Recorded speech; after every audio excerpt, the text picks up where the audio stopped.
Our story starts in November of 2010. We had been trying to get pregnant for about 11 months and found out around Thanksgiving time that we were pregnant with our first child, and we're super excited about it, and went in for an ultrasound in December of 2010.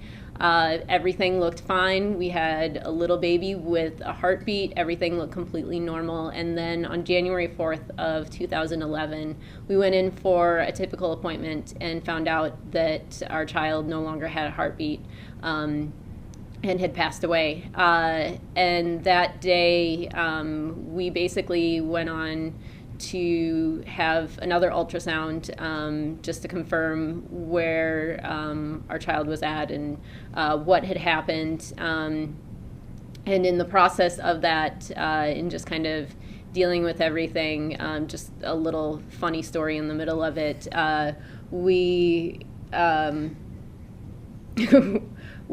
I decided, since I've been a runner for a couple years, that in order to cope with the whole thing, that I was going to run the New York City Marathon. I just had in my head of, well, potentially if something were to happen with this pregnancy, that I was going to go on and do that. And so I proposed that to him, and he said, no, let's get a dog.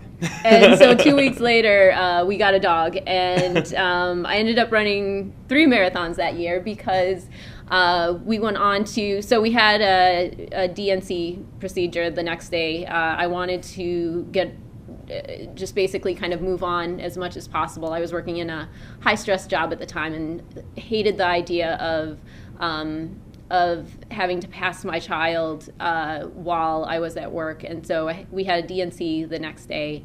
And I was able to get back to running, which really helped me cope with all of it. And then 2 months later, 2 months to the day after we lost this child, I was feeling like I was pregnant again, and went in, had a blood sample. Blood sample indicated that there was definitely a pregnancy going on, and went in for an ultrasound, and it was just retained tissue, and I was crushed. Within a couple days, we went back in for another procedure. I did fine with the first one, and so we went back in for another one, and then from there found out that we had a partial molar pregnancy. And part of the complications with that is that afterwards your HCG level has to go down to a certain amount before you're able to continue having kids, and or you run the risk of cancer. And so we waited for my blood levels to go down, and in the meantime, I kept running and we were just trying to do stuff to keep ourselves busy, while it seemed like everyone else around us was starting to have kids. One thing that was a huge blessing at this time, though, was I had 2 friends who I met through just kind of the heartache of everything, that had lost babies about the same time as I had. And so we started all getting together and meeting and kind of sharing in our losses together. And as it turned out, so just to back up a little bit here, we were able to start trying again to have kids in August. 2 months later, we were blessed, found out that we were pregnant.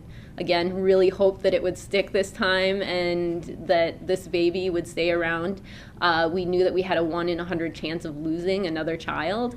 And so when we were pregnant with our daughter May, it was 1 day at a time. And we were just happy to make it to 20 weeks and to think that even if something were to happen, that we'd still be able to hold this baby and to see and to get to know her in one way or another. And she ended up being born a year and a day after our first due date, which we were super excited about. And of the women who also kind of walked through the journey with me, the 2 of them both had children within about 5 months of our daughter being born.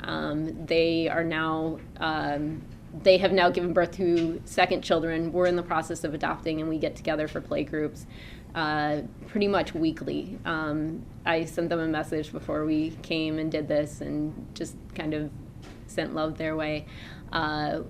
It's been great going through the whole cycle of everything with them and having them be part of our story as well.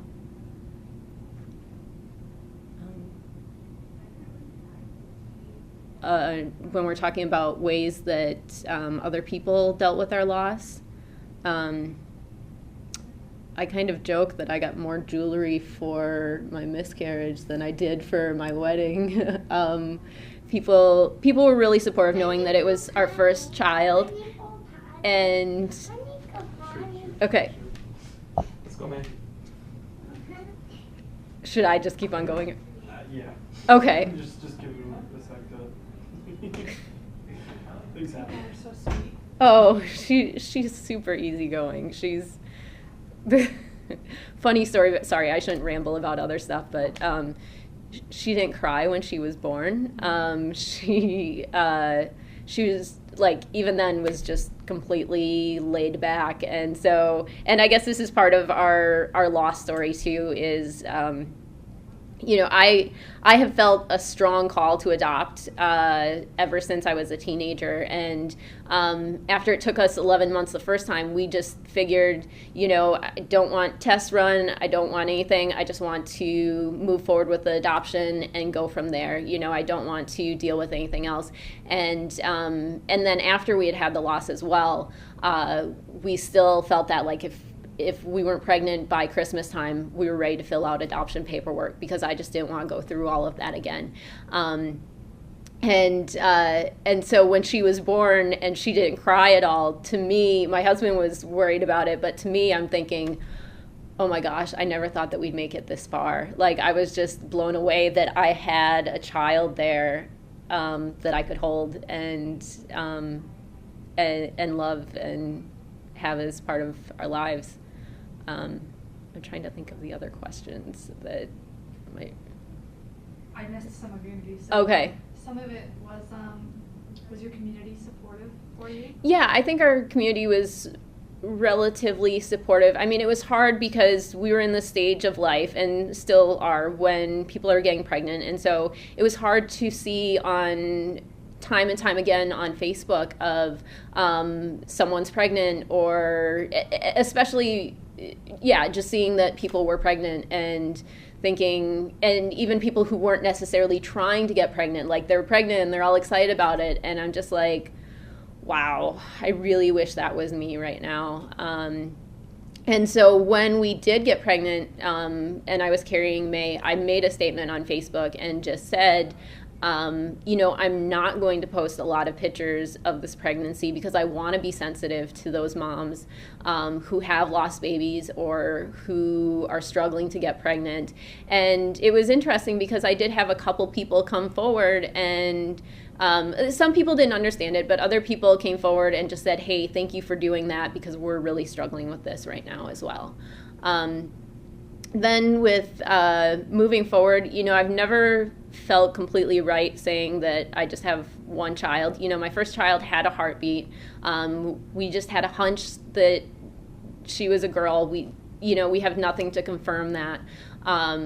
But when I was pregnant with May, people would ask if this was my first child, and I said, my first child to make it this far. And that opened the dialogue at times about losses that they had gone through and the loss that we had gone through. And even, 4 years later, we still think about it. Our first daughter would have been 4 on July 27th. She turned 3, our daughter here turned 3 on July 28th. And so that's helped with the healing process, but it's still something that I think about when I see someone with a 4-year-old little girl. It's like that could have been our first child. Do you talk about your loss frequently, and how do people react to that? As time goes by, we've talked about it less. We have reminders in our house when we painted the baby room for May for our daughter. We painted a butterfly on the wall to remember our first child, knowing that she would have been the first one to be in that room. Had our daughter not been born the day after, we would have set aside that day as a special family day, and that's kind of what we were planning initially. Now it's kind of complicated with getting frozen birthday cakes and stuff like that already, but it's something that we think of, and we make reference to it sometimes with her, that she's got a sister in heaven. Our family experienced a loss this year with my brother-in-law and sister-in-law's baby, so that's overshadowed it a bit since the baby was born at 28 weeks. But so sometimes we'll reference, you've got a niece and a sister in heaven, or that type of thing. And when I see or hear of people with miscarriages, I really try and reach out to them and kind of understand what they're going through, because it can be pretty quiet at times and can be a long journey by yourself. It's difficult. Before your loss, what did you know about loss? I knew it was something that happened. I knew I couldn't imagine the pain that was associated with it.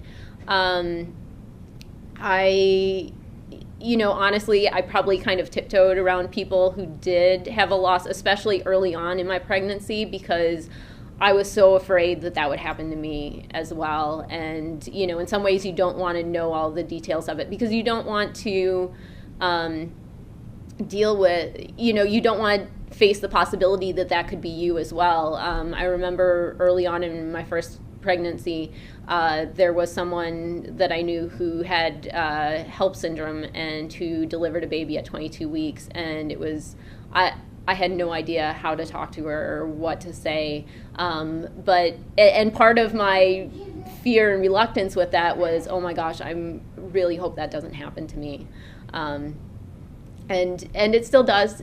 It happens to all sorts of people.